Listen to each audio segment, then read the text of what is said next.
మనం రాకుండా మన జీవితాన్ని మనం సెట్ చేసుకుంటాం. కాబట్టి ఫస్ట్ మన ఆరోగ్యం,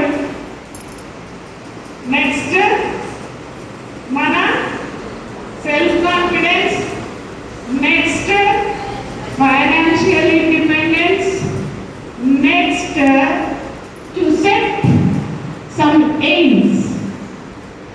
కళలు కనండి, సాకారం చేసుకోండి. మేడం, కళలు కన్నా ఎన్ని మంచి కళలు కన్నాం, ఆకాశాన్ని టచ్ చేసే కళలు కన్నాం. కనీసం ఆకాశం దాకా ఎగరలేకపోయినా వేప చెట్టు పైకి ఎగరతాం. కాబట్టి కళలు ఎప్పుడు పెద్దగా కనండి. ఎందుకంటే మనం ఈ స్టేజ్కి రావాలి.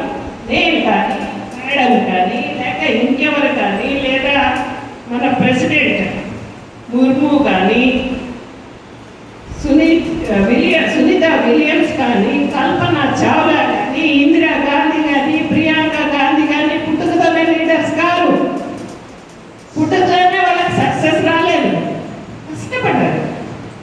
పడండి, మీరు కూడా కష్టపడండి, మీరు కూడా కష్టపడండి. అసలు ఇంటికి వెళ్ళాక టీవీ ముందు కూర్చొని కాళ్ళు బాగా సాపుకొని ఎంత టైం వేస్ట్ చేస్తున్నారో మీకు మీరు అనలైజ్ చేసుకోండి. మీరే కాదు, నేను ప్రతి ఇంట్లో చూసుకుంటాను. ఇక లేడీస్కి ఏ పని ఉండదు. ఆ సీరియల్స్, తెలుగు సీరియల్, నేను అందరికీ దండం పెట్టి చెప్తున్నా, దయచేసి తెలుగు సీరియల్స్ చూడకండి. మనల్ని మనం ఇంపర్సనలైజ్ చేసుకుంటాం ఆ పాత్రలో.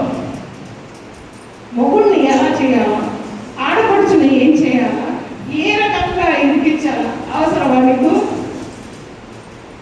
ఆ టైం నేను స్కిల్ పెంచుకోవడానికి యూజ్ చేయండి. ఇంకో కుట్టు నేర్చుకుందాం, ఇంకో కటింగ్ నేర్చుకుందాం, ఇంకొక స్కిల్ నేర్చుకుందాం. ఒకటే చెప్తున్నా, 30 ఏళ్ళ దాకా మీరు కష్టపడితే మిగతా సుఖపడతారు. 30 ఏళ్ళు మీరు టైం వేస్ట్ చేస్తే జీవితం అంతా కష్టపడతారు. It is your choice. కష్టపడతాక సుఖం ఉండాక మీ ఇది పీక్ టైం. మనకు ఫుల్ ఎనర్జీ ఉంటుంది. ఫుల్ ఎనర్జీని మన స్కిల్ డెవలప్మెంట్ వాడుకోండి.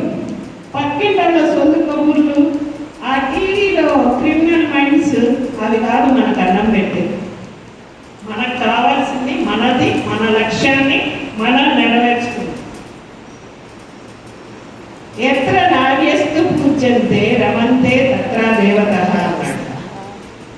స్త్రీలు ఎక్కడ పూజింపబడతారో అక్కడ దేవతలు నివసిస్తారు. It is 100% correct. ఎందుకు చెప్తున్నానంటే, ఏ భర్త అయితే భార్యను గౌరవంగా ప్రేమగా చూసుకుంటాడు, ఆ భార్య ఇంటిని శాంతియుతంగా చేస్తుంది. ఆ భార్య వల్ల కుటుంబం సంతోషంగా ఉంటుంది. ఆ భర్త భార్యల వల్ల పిల్లలు మంచి పౌరులుగా ఎదుగుతారు. అంటే మంచి కుటుంబం మంచి పౌరుల్ని ఇస్తుంది. మంచి పౌరులతో మంచి సమాజం ఏర్పడుతుంది. మంచి సమాజంతో దేశ అభివృద్ధి చెందుతుంది. సో లాస్ట్ కేంద్ర బిందువు ఎవరు? మనం. So we have to be proud for that. We are giving that energy to the nation. మనం. సో మనం అనే గర్వాన్ని పెంచుకోండి. నేను, నాకేం తక్కువ, ఎవడి కోసము ఎవడి ప్రేమ కోసమో అడుక్క తినాల్సిన అవసరం కర్మ మీకు లేదు. వాడు ప్రేమిస్తాడా, వెళ్ళండి, గుడ్. కానీ మిమ్మల్ని గౌరవిస్తున్నాడా లేదా అన్నది ముఖ్యం. ఎప్పుడైతే మీకు రెస్పెక్ట్ లేదో అది ప్రేమ కాదు. ఎప్పుడు గుర్తుంచుకోండి, మీకు గౌరవం ఇవ్వని వాడి ప్రేమ ప్రేమ కాదు. మీ అభిప్రాయాల్ని విలువనీయని వాడి ప్రేమ ప్రేమ కాదు. అట్లాంటి ప్రేమ కోసం మీ జీవితాన్ని